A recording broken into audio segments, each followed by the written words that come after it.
Welcome to another episode on the Coach Turf podcast. I'm Coach Daniel Northeast, that's Daniel Northeast for short. And today we are joined by Colin Rees. Hi, Colin. Hi, Daniel. How are you? Yeah, doing well. I'm trying to do my best. We've had some really hot weather at the moment. It's really boiling. So it's a bit of a cauldron here. How about you? Yeah, likewise. I was working in London on Saturday in Regent's Park, and it was very, very warm. And like I said, we had to take plenty of drinks breaks, which is imperative in this weather.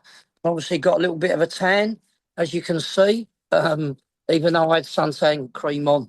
But no, the weather's nice, and like I said, in England, let's enjoy it because we don't know how long we're going to have this great weather for. Exactly. So today we're going to be talking about the World Cup. We're going to be summing up the group stages before we mention looking to England's last game against Panama, and then looking forward to the knockout stages as well. But let's start off with some of those games from some of those groups to end the group stages.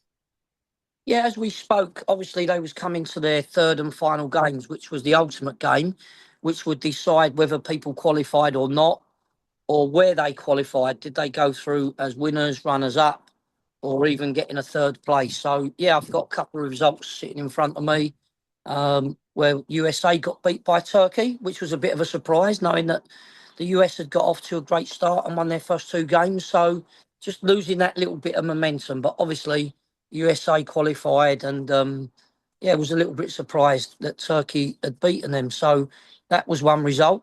And then another result that was a bit of a shock was the Germans getting beat by Ecuador. Again, I think sometimes you can, I wouldn't say get complacent. You want to put, because you know you're qualified and you're through, I think there's sometimes an expectation to give your more sort of prolific or prominent players a rest. And then when you bring in those other players, you don't always get that, you lose that continuity, but what you also lose is your best players. So for me, I think, like you say, seeing the USA get beat and Germany get beat, that was a bit of an eye opener. And again, Japan moving on to Group F. Japan and Sweden, they played out a 1-1 draw. But obviously Japan had gone through. Sweden have gone through as well. I think they've gone through in third place. So interesting. But like I say, it is what it is. And I think, like I say, there's a mentality where you become, I wouldn't say become complacent. You just sort of realise that you've gone through, and maybe that intensity or that desire isn't there. However, for those players coming in, it is an ideal opportunity to sort of stake a claim for a place. So it must be really disappointing if you get your opportunity and you haven't had one, and then all of a sudden, you don't really do yourself justice. So, but that's football. Moving on to Group G, and Belgium maintained their great start and they thrashed New Zealand 5-1. So for me, again, yeah, I don't think you can give too much away in the early stages. You can have a look, and I think that you can get carried away if you get started too well. But by the same token, I think if you can get those points on the board early, just takes the pressure off. Again, but Belgium have kept that pressure on, got that result, and they will take that into their knockout stages. Anything that you just want to clarify of the teams that I've mentioned so far? To be honest, no, you said everything that I could have said probably. So yeah, please continue. Brilliant. So then we go into the group of, for me, which was a really surprise in sort of results, Group H, where Spain beat Uruguay, and Uruguay are out. So there's been a lot of stick given to Uruguay. And for me, I had Uruguay definitely going down, definitely going through along with Spain. But that wasn't to be the case. And then obviously Cape Verde and Saudi Arabia. So we look at the results in that group and we're saying, Spain drew their first game with Cape Verde and then they went on to get two good results. And knocking Uruguay out at this stage is for me, it's quite a big shock. So, but that's what the World Cup's about. And like I say, Cape Verde done themselves really sort of proud in that they've I don't think they was beaten. I think they drew all 3 games, if I'm not mistaken. Is that right? Yeah, I think they did well. I don't think they lost the game. No, no. And I'll have to check up. They may well have gone through, but I'll clarify that in a minute because obviously got the games after that. But what we have got is the mighty France. France have continued as they started off with a fantastic 4-1 win against Norway. But I think it was well documented that Norway and Haaland in particular has sort of said, well, we don't really care. Of course they care. Everyone wants to win. And if you can get a result against France, then that stands you in good stead. But like I say, France have maintained that momentum. Again, fantastic result.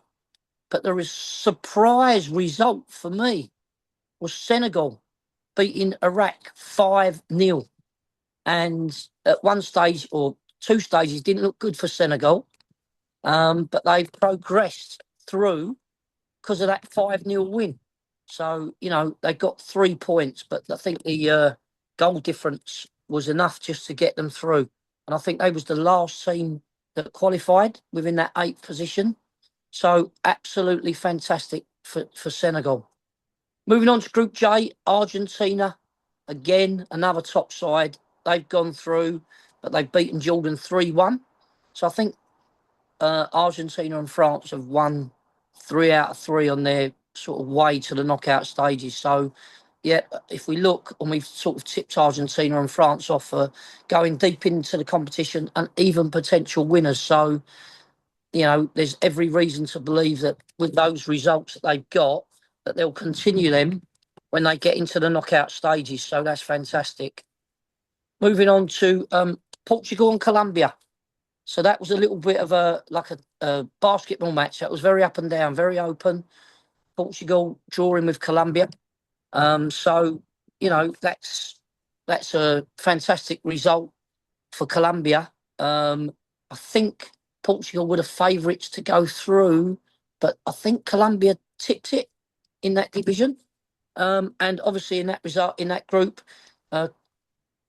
Congo beat Uzbekistan 3-1, which is really interesting because they're our next opponents, Congo, on Wednesday at 5 o'clock in the UK. So that is one to watch out for, and we'll talk about that in further detail. Then coming on to England's game, and we eventually beat Panama 2-0. And we predicted that. We predicted that 2-0 result. So for me, that was good in that we got that result. But we'll talk about more of that performance in a minute. And then Croatia beating Ghana 2-1. So, overall, I think we got what we wanted in terms of the result. But if I'm honest, very disappointed with the performance. However, history will show in years to come that England qualified as group leaders. And I think Thomas, that was his intention, to set out to win the group, because obviously that affects where you travel to. So I do know that England have had to travel, but it's always good to go through as group winners. And I think that sort of momentum helps, but doesn't always put you in the best side of the draw. But yeah, if you're going to win the World Cup, you've got to beat the better teams, whoever they are, whatever side they're drawn on. So there was the knockout stages come to a conclusion. And I do the stats on it, a bit boring. And I think that there was over nearly 3.01 goals per game. I think, I've got my stats here.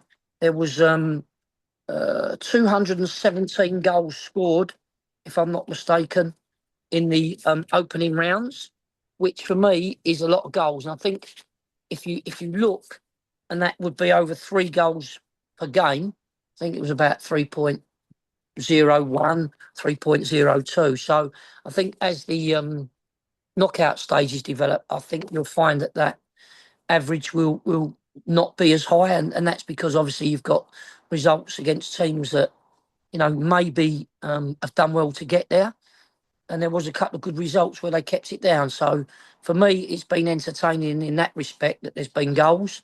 But yeah, that will definitely change. Is there anything you wanted to discuss in those other teams that we just mentioned as well? In England's group, you mentioned that Croatia beat Ghana. I was impressed with Croatia. I thought they were, they, approached that game in a very professional manner.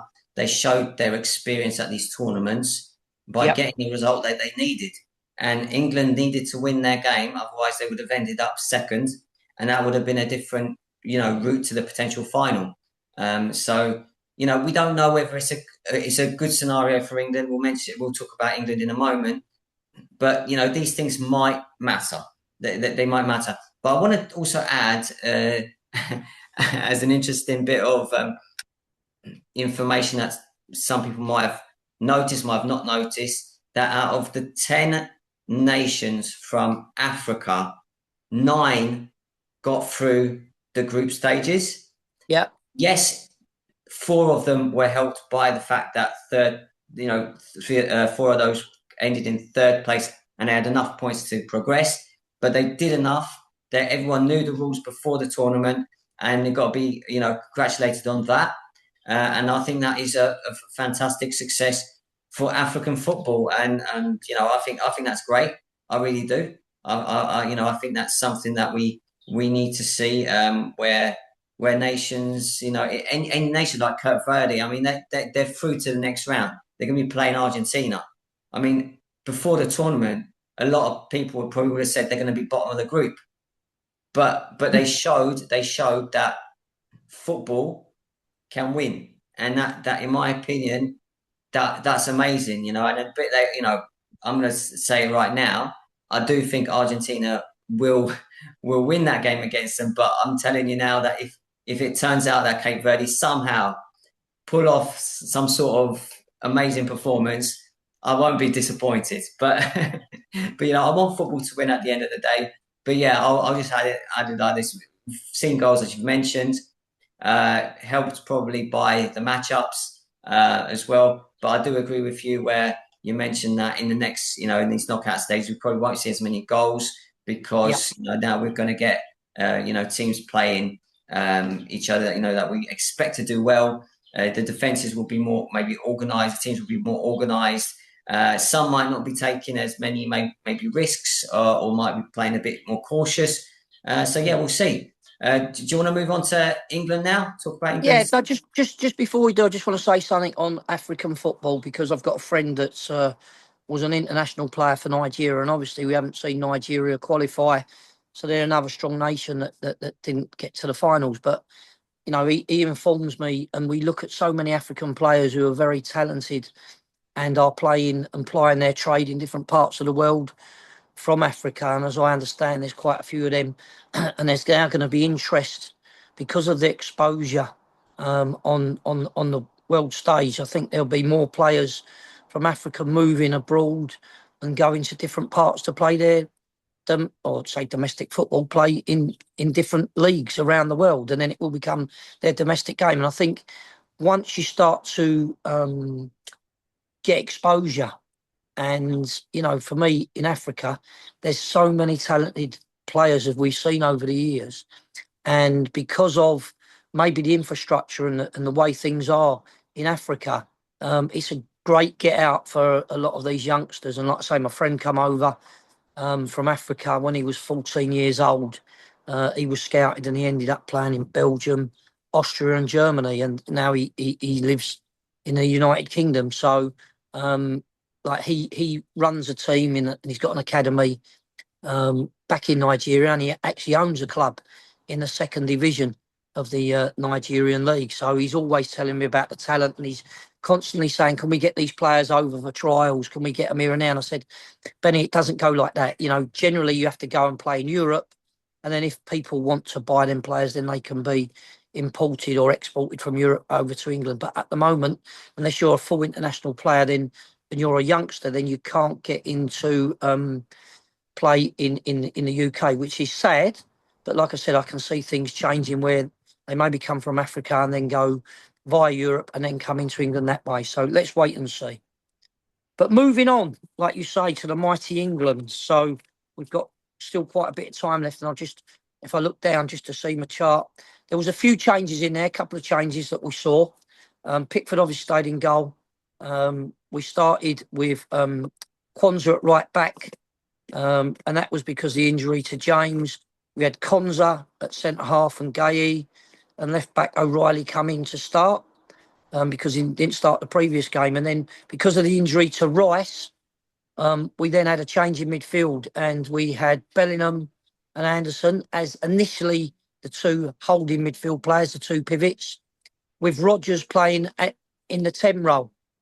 We then had Saka wide on the right, Kane down the middle again, and Rashford on the left. So, like I say, Thomas was able to freshen it up and change it.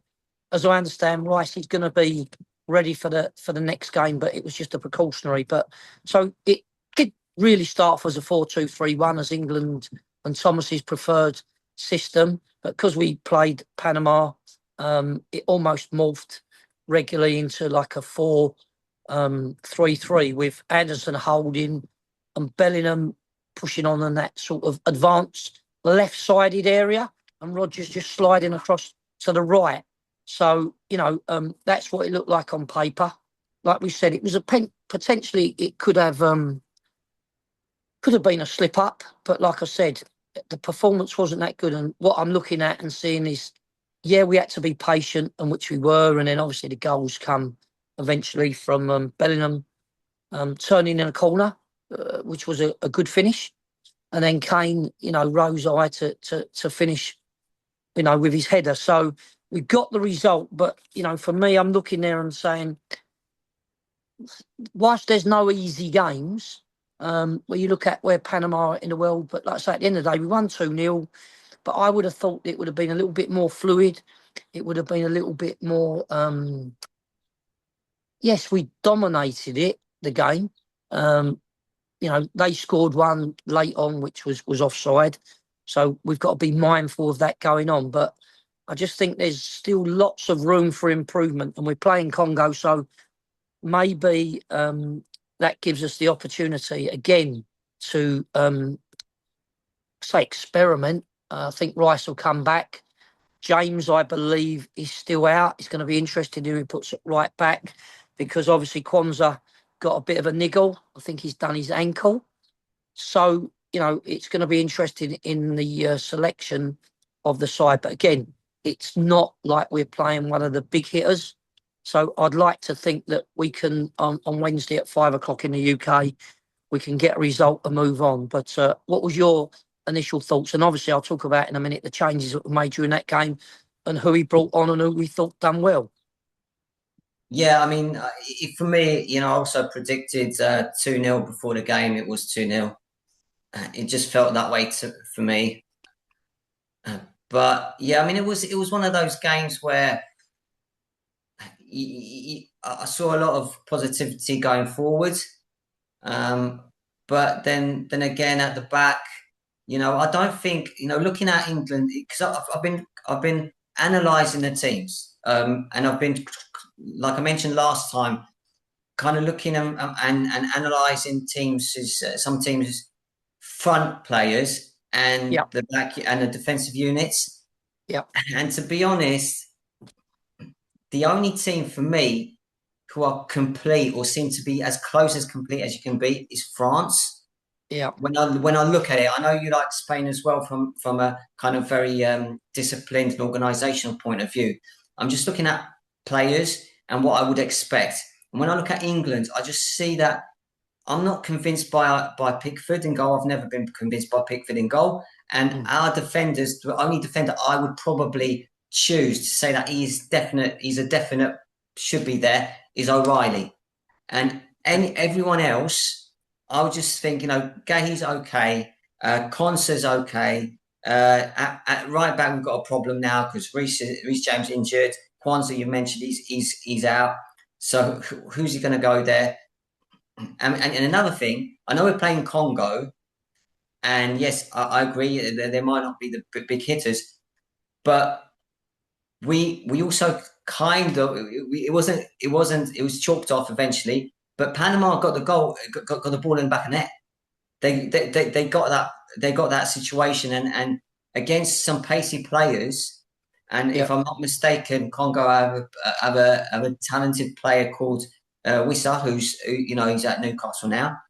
Yeah. And it just takes a slip here, slip there, bit of lack of concentration.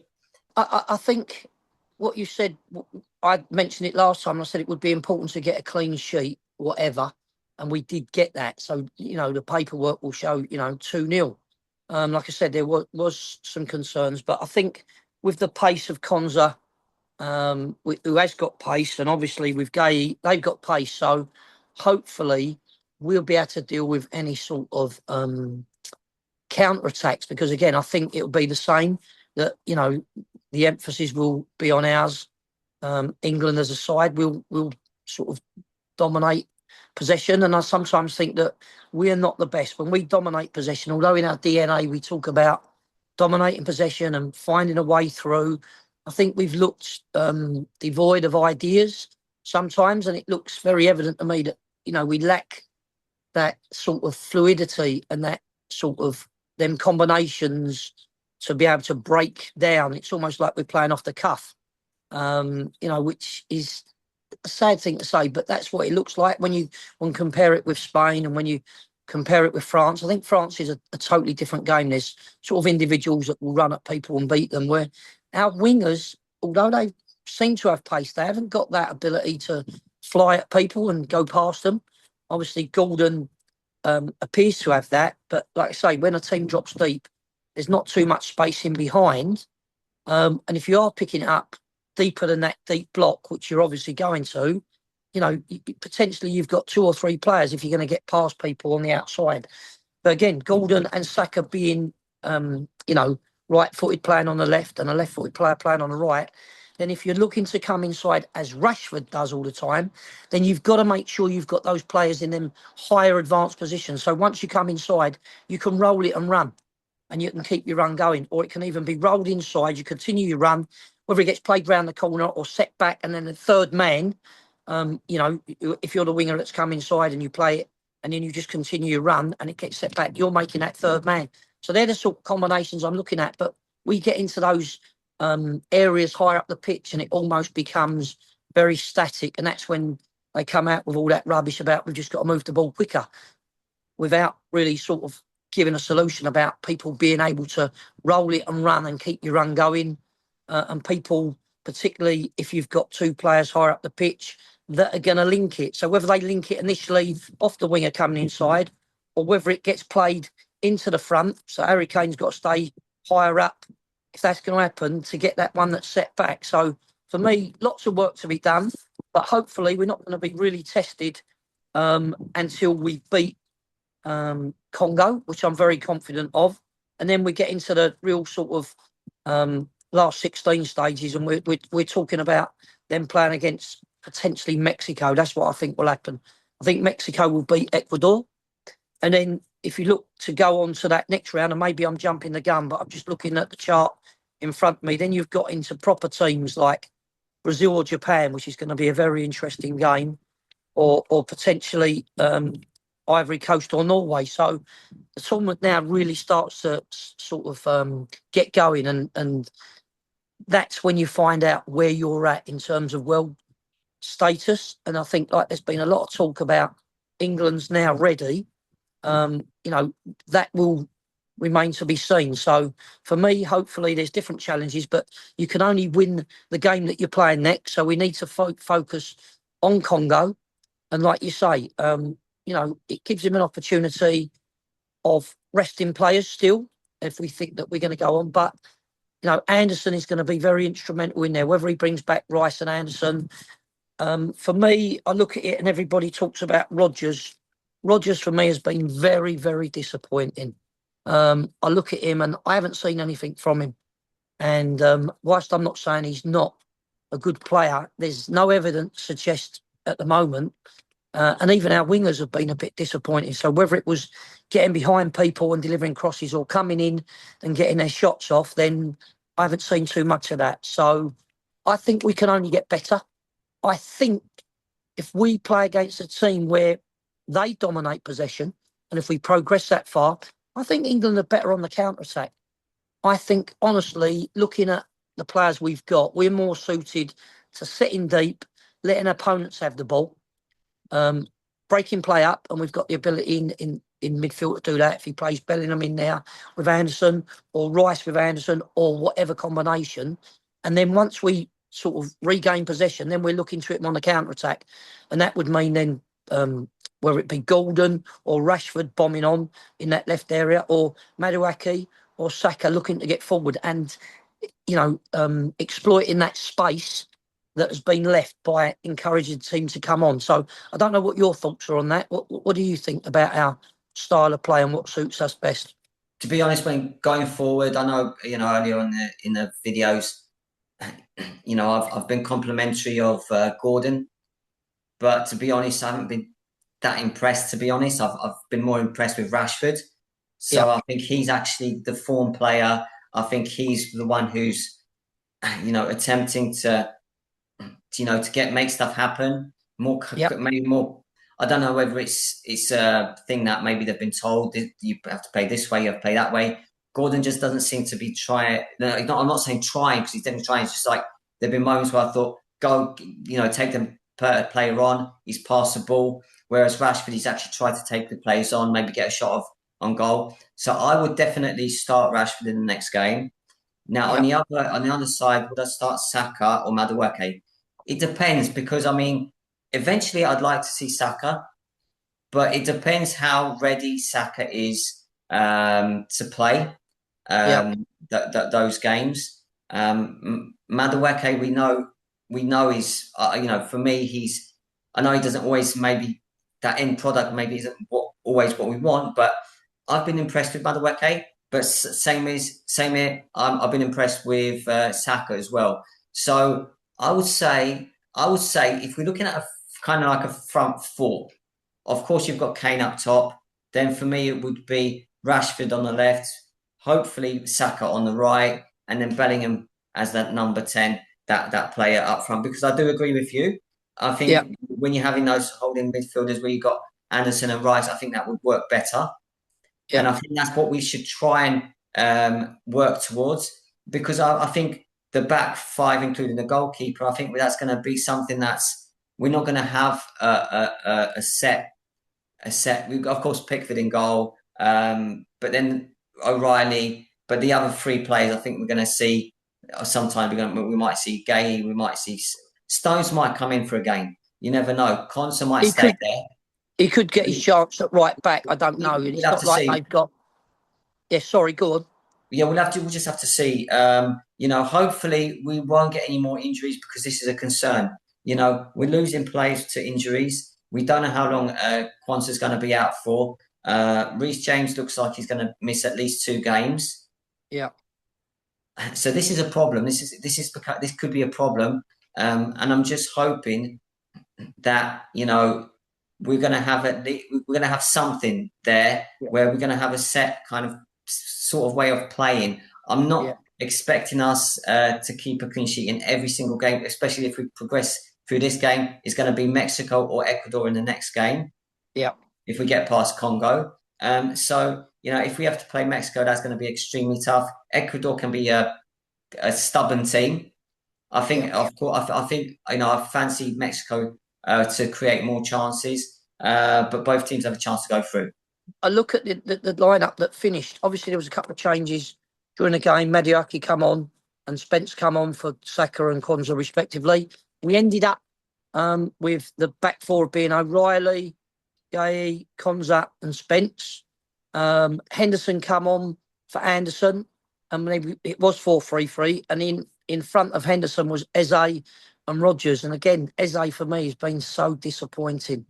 Wide on the left was Madueke, and Rashford then went on the right, which isn't a bad idea, because you can see if he can get past people on the outside, and then Watkins replaced Harry Kane. So we was an out-and-out 4-3-3 then, with one holding midfield player and 2 advanced. And that's how I'd like to see us start off. In terms of the shape, I think that, if we can give them problems higher up the pitch, and again, having those extra 2 extra 1 player up there gives you more combinations, and you can balance that off. The disappointing thing for me is seeing O'Reilly play narrow. So when you watch Spain, Cucurella stays wide and feeds the winger, whether it be Williams or ever, and runs and gets beyond. And whether he runs from out to in, or generally he runs from out and goes on the overlap. we have this obsession with playing our left back as O'Reilly was in centre midfield, almost giving us a double pivot, with whether it was Anderson in there or Henderson. And I'm thinking, no, we need that width and we need to create those overloads in them wide areas. But listen, what do I know? That's why, again, I say Thomas has played the big bucks. So looking forward to Wednesday, and the games before then. So there's lots of good games coming up, and I look forward to watching them. And I think tonight is, and I've got my chart in front of me, very much looking forward to. I think there's 3 games tonight, isn't there? There's Brazil versus Japan at 6 o'clock, which is going to be a great one. Then we got Germany and Paraguay. So if I'm going to tip anyone, I'm going for Japan against Brazil. And then I'm going for Germany against Paraguay. And then later on, Netherlands and Morocco. And that will be really interesting. But I'm going to stick my neck out and go on what I've seen. And I'm going to put the Netherlands through. So I don't know what your thoughts are on that. You mentioned Brazil and Japan. I'm actually going Brazil, a bit different there.